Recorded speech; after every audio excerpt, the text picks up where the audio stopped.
1 bulan pasca ditemukannya mayat Silke Brown, Polres Tabanan belum berhasil ungkap tersangka di balik kasus pembunuhan tersebut. Kurang cocoknya antara alat bukti dan keterangan saksi menjadi kendala mengungkap kasus ini. Sudah 1 bulan lebih Polres Tabanan belum berhasil menemukan tersangka kasus pembunuhan terhadap Silke Brown, warga negara Jerman yang menjadi korban pembunuhan.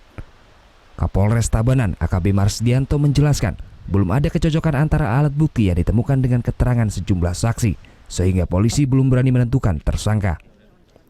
Meskipun dari hasil pemeriksaan sementara, polisi sudah mencurigai pelaku pembunuhan. Dugaan-dugaan itu pasti ada dan itu terus kita dalami. Ya, alat bukti ini kan tentu akan diuji nanti di peradilan ya. Macam-macam alat bukti yang ada, tapi keterkaitannya itu masih kita dalami.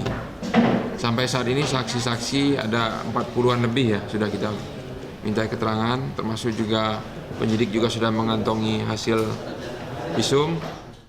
Untuk mengungkap kasus pembunuhan ini, Polres Tabanan juga di-backup oleh tim Ditreskrim Polda Bali dan tim khusus yang telah dibentuk.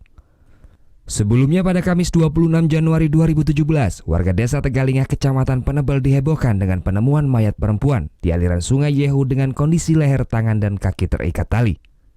Dari hasil visum, korban pembunuhan berjenis kelamin perempuan tersebut adalah Silke Brown yang merupakan warga negara Jerman yang tinggal di sebuah rumah kontrakan bersama kerabatnya di Banjar Kutapagi, Desa Tajen, Kecamatan Penebel. Hingga saat ini petugas belum berhasil mengungkap tersangka di balik kasus pembunuhan ini.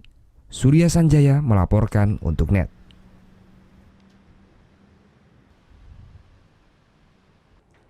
Thank you. Udah selesai nonton beritanya? Jangan pergi dulu dong. Subscribe dulu dan nonton tayangan lainnya di sini.